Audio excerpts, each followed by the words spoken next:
This is the Work Smart Hypnosis podcast, session number 285. 2 tips for self-hypnosis. Welcome to the Work Smart Hypnosis podcast with Jason Linett, your professional resource for hypnosis training and outstanding business success. Here's your host, Jason Linett. Hey, it's Jason Linett here, and this week's episode is a bit of a quick, digestible episode sharing some strategies to better serve your clients. And we're going to talk here about the category of self-hypnosis, and take note of the word that I just used, category, because there are so many different methods and principles of self-hypnosis. And specifically, when I'm working with a client, I tend to like to make things easy, not just for myself, but also for the client as well. Because really what I'm getting at here is that if I'm going to give someone something to do, the more complicated, there's a bit of a balance here. The more complicated the thing I ask them to do, the more likely they're not going to end up doing it. When the other side of that, the easier the strategy becomes, the more likely they're also going to then make use of it. Which, let's go bigger picture in all of this for a couple of moments. How do people produce change? And that's not even a question about hypnosis. That's just a question in general. How do people produce changes in their life? Well, people produce change either through intensity or repetition. So let's look at the nature of how someone creates a problem in their life. They go through some sort of problematic event, and the mind holds on to that as a fear through the intensity of the problematic event. That's how the issue takes shape. It's then through repetition that it sticks.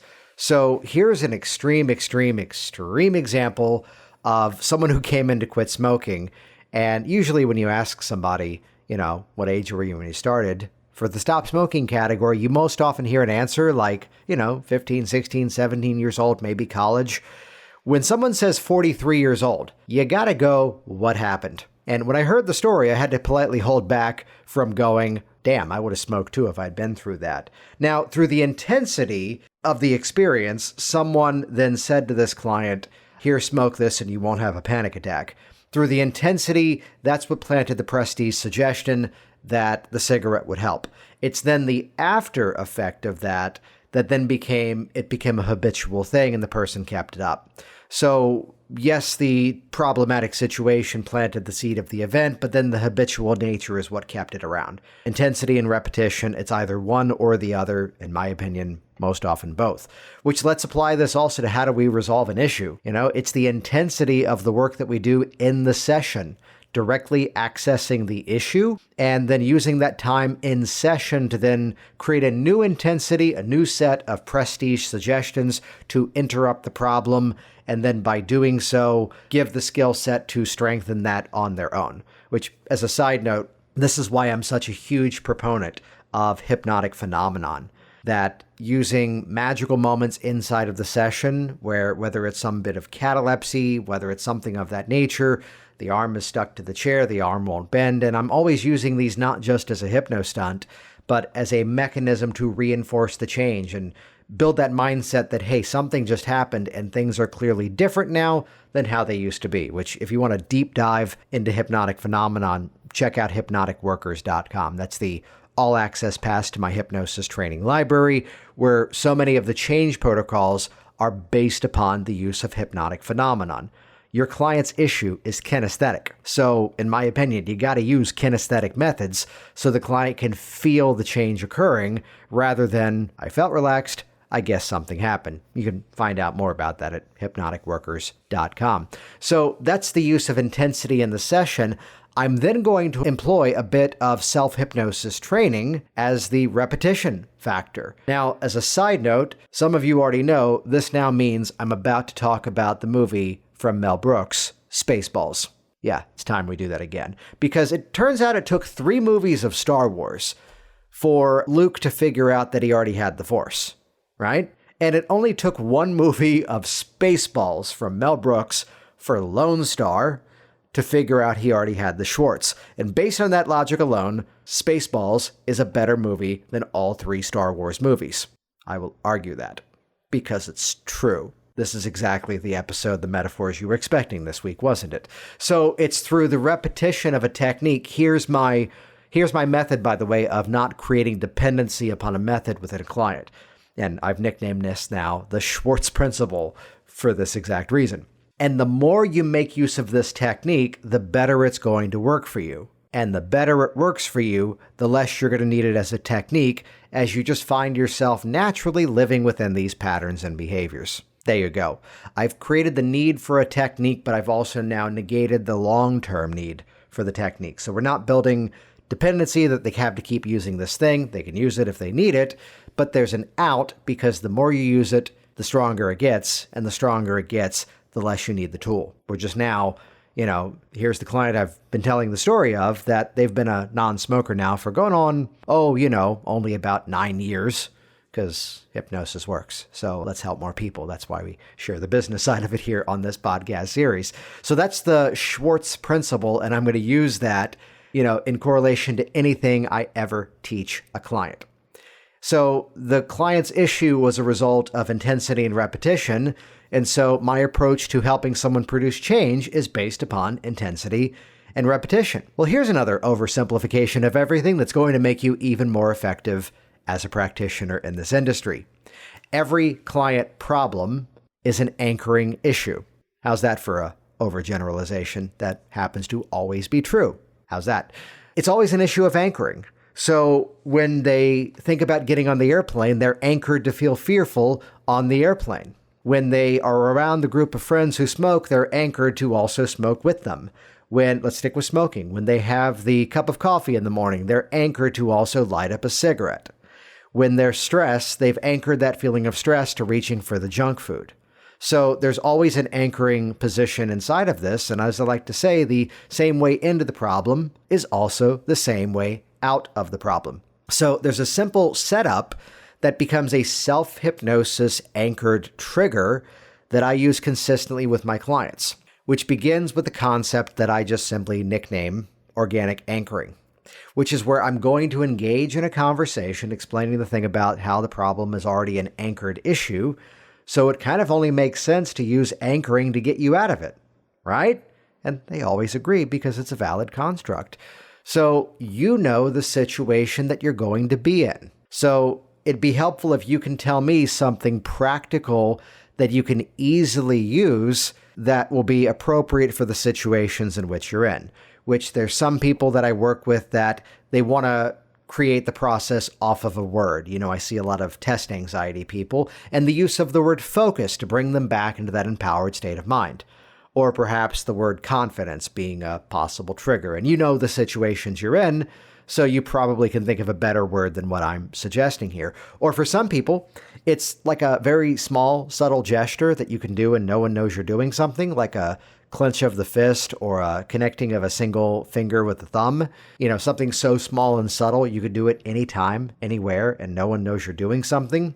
Or, I work a lot with public speakers, and for them, it's just a little subtle shift in posture, and we attach the hypnotic process to that postural shift, and that triggers the desired emotional state. So what have I done? This is really at its core, for those of you that know the advanced lingo of this, we've established a listing pattern. I've given a viable, let's call it menu, of different options that they could possibly choose from. And this is where I now ask a simple question, which I've already set up. You know the situations that you're in. Of those examples or even something else, what would be the most helpful thing to you? By answering the question, we are establishing a hypnotic contract that they're now validating. Hey, that posture shift, the word focus, or this finger squeeze, that would be the most appropriate for me. They're also selling themselves on compliance because now they're indirectly proving the compliance, the practicality of the method.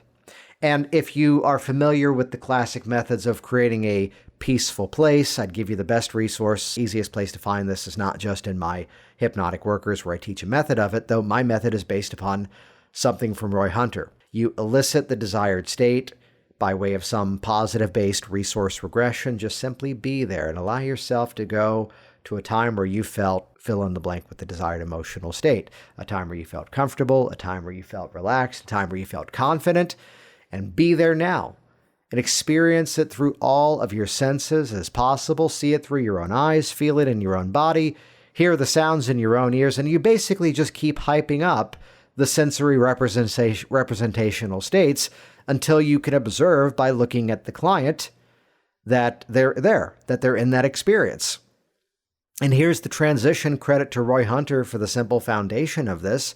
And from this point forward, whenever you fill in the blank, the anchor, whenever you make that shift in posture with the intention of returning to this confident state of mind, you discover within yourself a greater ability to think more clearly, concentrate more easily. Go back to episode number 4 of this podcast series, only about 6 years ago, on ego strengthening, and you'll hear some of the languaging that I'll use to compound the strength of the thing.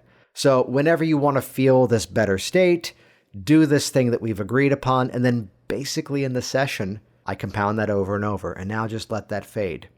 And notice this changing perspective in your mind, because now fire off that word, and notice how you can bring that feeling back once again, hype it up, enhance it, future pace to the desired result, and just relax. And as easy as I suggest it is as easy as this becomes. Once again, whatever the gesture is, squeeze that hand down the same way once more, bring back that empowered feeling, and ride that out in your future to your own desired event, and be there in that experience, surprising yourself, and direct suggest the benefits and create that association. Anchoring is more consistent with specificity and, again, frequency. So this is where I'm going to run that as a sequence with a lot of energy, a lot of dynamic delivery of my voice to really step into that place with them and really create a more organic quality of that experience, and figure like 7 or 8 times. Now, here's the kicker to this. During the emergence, I'm going to count from 1 to 5. At the count of 5, eyes will open, feeling fantastic. I'll be counting 3, energy rising, noticing how that breathing returns to a normal everyday pace. 4, and one more time, fire off that word in your mind, bring back that empowered state of mind, and now 5, eyes open, and notice that feeling and just how real and powerful that is. There's one example. Or standard emergence, followed by, and immediately now let your eyes open, 5, feeling refreshed, feeling alert, and check this out just to see how powerful this thing is. Take that finger and thumb, squeeze together once more, and notice that feeling already coming back even in this normal everyday state. And notice how, I kind of overuse this next speech pattern, and notice how, without even having to suggest it, you're already going to be becoming aware of things you'll be doing differently as early as today. Become aware of that now. What are you going to do today that's going to lock this in? And I'm now engaging in a conversation, which, by the way, is a whole lot better of a way of wrapping up your session rather than going, "Did you feel hypnotized?" You laugh, but that was in one of the original books that I read from. So the simple associative anchor, compound the heck out of it and make it organic by asking the client what would be the best fit for you. That's my anchor and organic anchoring with repetition method, if we want to give that a name. So notice that it was sort of piggybacking off of the other work that you may have done in session. So it's quick, it's efficient, and the more you make use of it, the better it's going to work for you, and the better it works for you, the less you're going to need it as a technique. Lone Star was right. The ring came from a box of Cracker Jacks. So many Spaceballs references will dip throughout this episode. So here's strategy number 2 for self-hypnosis, which would simply be, I will produce for my client a custom audio program to supplement their process. Which, yes, from a business perspective, this is a very nice value add-on to the service. And quite honestly, you could make the decision to offer this as something optional and upsell it for additional money. I don't. In my head, I'm charging enough for the services that I provide that during the process, while we're together, any of the resources that I have that I feel would be helpful for you, that's just included. So whether it's a teaching video, whether it's a, audio program that I would normally sell, or even if it's a custom audio program, this is a no upsell environment. Basically, my fees are my fees. It's my job to be your advocate for change and give you what's necessary to get you there. So this is the way I do a custom audio.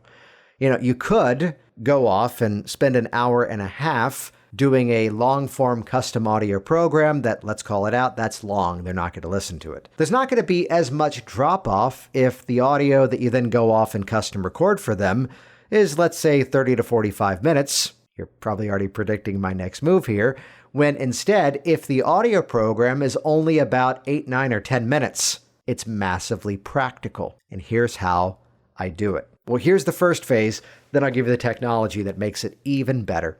Hey, I know we're scheduled for an hour and a half, and in my world, just as a side note, I schedule everything as a 90-minute block. I do 2 hours and 15 minutes for Stop Smoking because that's more of an event rather than it is a program. But for sessions in a program, I schedule 90 minutes. The first time we meet, generally it's the full hour and a half, and sessions after that are generally like an hour, maybe hour 15 on average. But we always schedule the full time, so we've got the time if we need it. So what I'll do in the session, and this will be towards the end of our, scheduled series. Hey, just to check in, I know we're set for 1 o'clock today. Do you have the full time frame, like all the way up to 2:30? Okay, good. Because I'd like to give you 2 sessions in one today. There's some work that we're about to make use of based on this thing we've already talked about and based on that thing we've already talked about.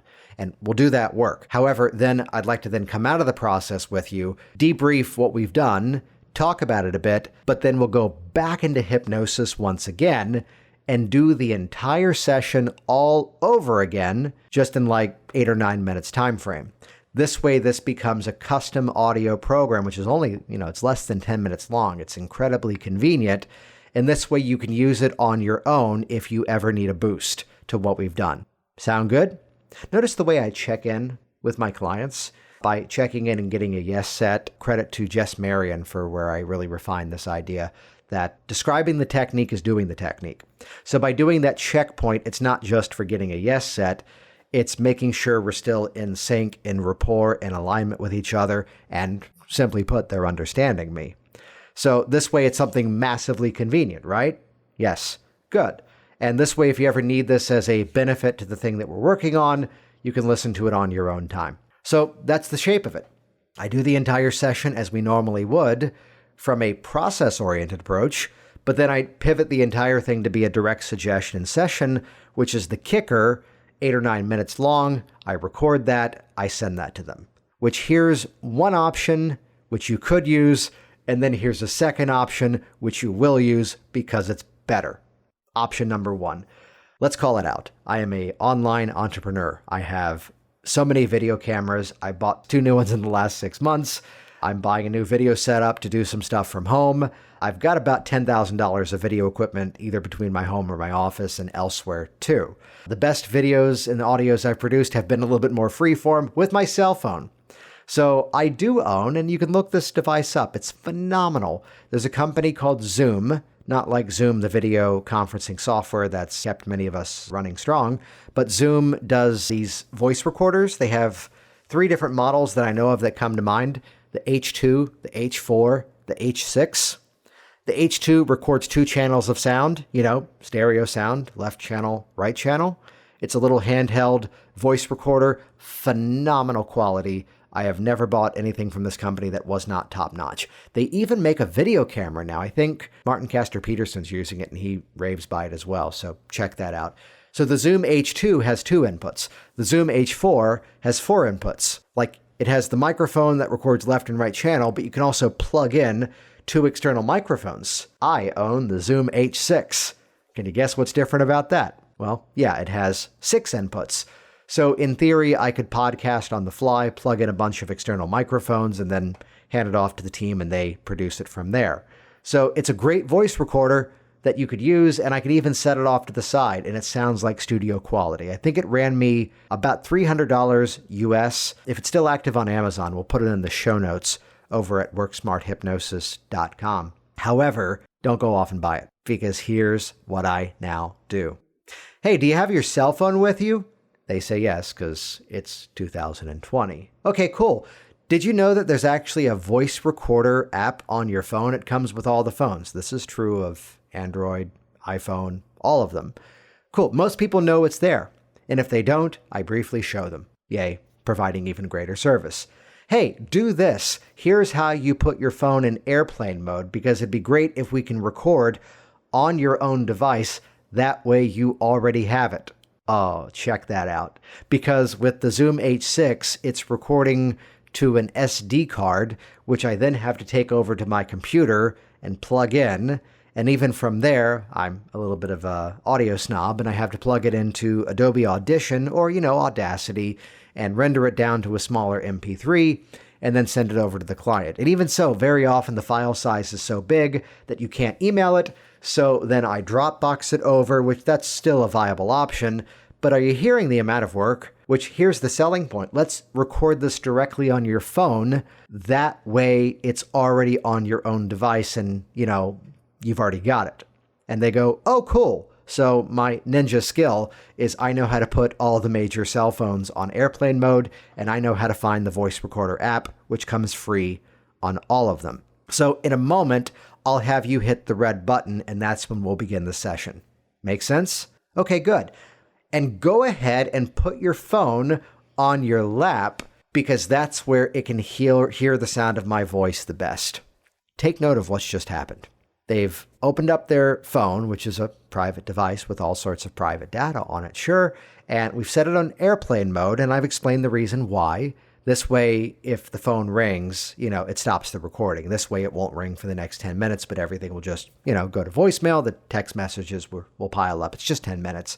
No one's ever had an issue with that. In fact, in most cases, they've come in for the appointment, and, they're already putting it on airplane mode. By the way, all of this tech stuff, ignore me if you're using Zoom, because Zoom, the video conferencing platform, you can just record directly on that. Pro tip, stop the recording and then start it again. This way, the little 8 or 9 minute chunk is its own separate file, rather than having to pull it out of a bigger, longer audio chunk. That little tip alone, worth the entire podcast, which you're downloading for free here. So back to the experience in person, stick it on airplane mode. In a moment, I'll have you hit the big red button to record, and go ahead and leave it on your lap. That way it can hear me more clearly. Why do I do that?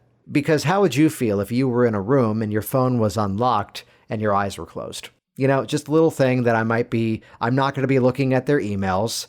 I'm not going to be looking at their text message. I'm not going to be looking around for naked selfies.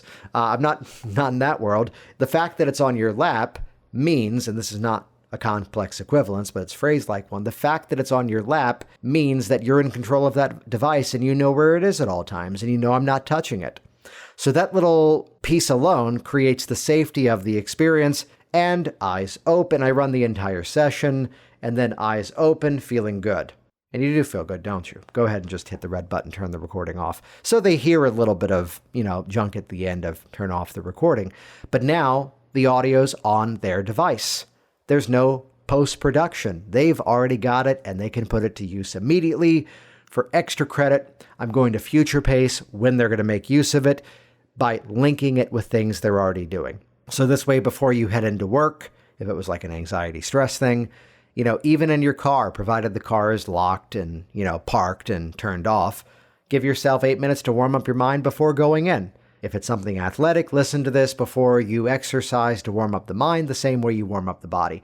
As you sit down to a meal, once the meal is almost prepared, if it's finishing off, leave it in the oven to stay warm, make sure the oven's off. Play the audio to then refocus your mind on eating for the body you want rather than the body you don't want. And then as soon as the process of the audio ends, begin the meal and enjoy the heck out of it.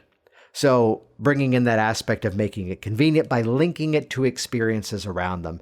And quite honestly, as much as I do also teach a extended form of self-hypnosis, I call limitless self-hypnosis, as much as there's other more advanced strategies, these are the two go-to strategies for self-hypnosis. Why? Because they're easy and the client will make use of them, and even better, use them for yourself. And I'd love to hear your results of them. Hey, it's Jason Linett, and as always, thank you so much for interacting with this program, for leaving your reviews and sharing it on your social media streams. And head over to hypnoticbusinesssystems.com. That's where you can get the all-access pass to the Hypnosis Business Training Library, learn strategies that actually work to drive massive traffic to your business and scale things up year after year. And if you want the hands-on side of working with clients, check out hypnoticworkers.com. That's the all-access pass to my hypnosis training library and digital access form. Both of those programs with thriving communities there to support you to grow and learn and help even more people. Get out there, make it rain, make a difference. I'm Jason Linett. Stay safe out there. Thanks for listening to the Work Smart Hypnosis podcast. at WorkSmartHypnosis.com.